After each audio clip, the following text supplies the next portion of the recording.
এমপিওভুক্ত শিক্ষক সমাজ আমরা যুগে যুগে কালে কালে বঞ্চিত। বেতন এবং ভাতা অন্যান্য পেশাজীবীদের মতো নয়। সরকারি এবং বেসরকারি আকাশ পাতাল ব্যবধান। সরকারিদের সাথে আমাদের বেসরকারিদের কোনো অংশেই সামঞ্জস্যপূর্ণ নয়, কারণ তাদের বেতন এবং ভাতাগুলো আমাদের থেকে অনেক আকাশচুম্বী। আর তারই প্রেক্ষাপটে আমরা সেই 54 বছর ধরে আমাদের কোনো অধিকার আদায় করতে পারিনি এবং সরকার এসেছে গিয়েছে, কিন্তু আমাদের কোনো ন্যায় বিচার প্রতিষ্ঠা করে যেতে পারেনি। সর্বশেষ যখন আমাদের অন্তর্বর্তীকালীন সরকার আসলো, এন্ট্রিম গভর্নমেন্ট আসলো, তখন আমরা তাদেরকে ছাত্র জনতা সরকার বলে অভিহিত করেছি এবং আমরা হচ্ছে শিক্ষক সমাজ। এবং অসহায় বলবো এই কারণে, কারণ আর্থিকভাবে আমাদেরকে স্বাবলম্বী না করে আমাদেরকে শুধু যুগে যুগে কালে কালে পঙ্গু করে রেখে দেওয়া হয়েছে। তারই পরিপ্রেক্ষিতে আমরা বেসরকারি শিক্ষক ও কর্মচারী ফোরামের যে সকল শিক্ষক শিক্ষিকারা আছি, আমরা পুরো 64 জেলার শিক্ষক শিক্ষিকাদের কল্যাণে শুধুমাত্র জাতীয়করণ আন্দোলনের জন্য অনেকবার ডাক দিয়েছে, কিন্তু যখন দেখেছি আমাদেরকে জাতীয়করণের ব্যাপারে কোনো উদ্যোগ গ্রহণ করা হয় না, কিন্তু বিচ্ছিন্নভাবে বিভিন্ন শিক্ষা প্রতিষ্ঠানগুলো জাতীয়করণ করা হয়। সবিশেষে আমরা দেখলাম যে আমাদের অন্তত বেঁচে থাকা অবলম্বন হিসেবে কিছুটা হলেও ভাতাগুলো যদি বৃদ্ধি করা হয়, তাহলে আমরা একটু সম্মান নিয়ে বেঁচে থাকতে পারবো। তারই প্রেক্ষিতে আমরা 2018 সাল থেকে বিভিন্ন আন্দোলন সংগ্রাম করে আসছি এবং 2022 সালের 12 ফেব্রুয়ারি থেকে একটানা 22 দিন যে আন্দোলন হয়েছে, সে আন্দোলনে ছিলাম এবং আমাদের যে উৎসব ভাতা বৃদ্ধি করার কথা ছিল সেটা শুধুমাত্র 25% করা হয়েছিল।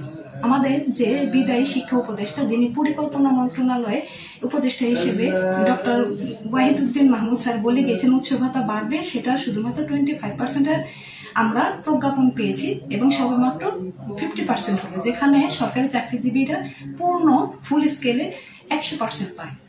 যাই হোক, পরবর্তীতে আমরা দেখলাম যে আমাদের আর কোনো ভাতা বৃদ্ধি হয়নি। আমরা সবিশেষে বললাম যে আমাদের বাড়ি ভাড়াটা বৃদ্ধি করা অন্তত হোক, যাতে আমরা কিছুটা লাভবান হতে পারি।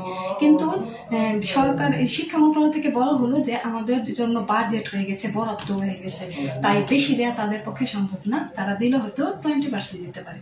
তো 20% আমরা চাইনি, আমরা চেয়েছিলাম 45%। তাদের স্বার্থের কথা, তাদের সাধ্যের কথা, তাদের সামর্থ্যের কথা বিবেচনা করে আমরা 25%-এর কমে না এটা বলেছি, এবং সেটা অবশ্যই 3000 টাকার কমে হতে পারবে না এটা বলেছি।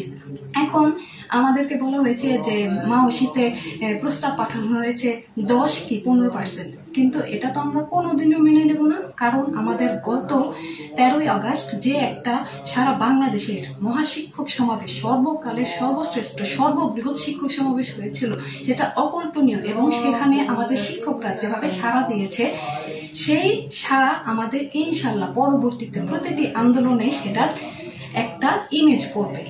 এবং আমরা সরকারকে সময়সীমা বেঁধে দিয়েছি যে 12ই সেপ্টেম্বরের মধ্যে আমাদের প্রজ্ঞাপন দিতে হবে 25% বাড়ি ভাড়া এবং 1500 টাকার চিকিৎসা ভাতা।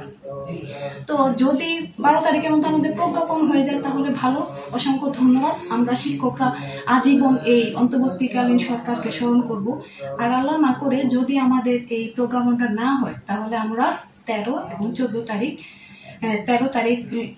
তারিখ অর্ধ কর্মবিরতি পালন করব এবং 15-16 তারিখ পূর্ণ কর্মবিরতি পালন করব এবং আগামী 12ই অক্টোবর থেকে আমরা লাগাতার অবস্থানে আসব। এবং এই 20% বাড়ি ভাড়া না দেওয়ার ফলাফল আসছে ভয়াল রূপে, কারণ আমরা আমাদের আবার আগে থিওরিতে ফিরে যাব। আমরা জাতীয়করণ চাইব, জাতীয়করণ ছাড়া আমরা কেউ ঘরে ফিরে যাব না। শিক্ষকরা এখন আর অনেককে নেই, তারা এখন পুরো 64 জেলার শিক্ষকগণ একত্র হয়েছে, তারা অধিকার ছাড়া ঘরে ফিরে যাবে না। পূর্ণ জাতীয়করণ করে আদায় করেই ছাড়বে ইনশাল্লাহ। ধন্যবাদ। আসসালামু আলাইকুম।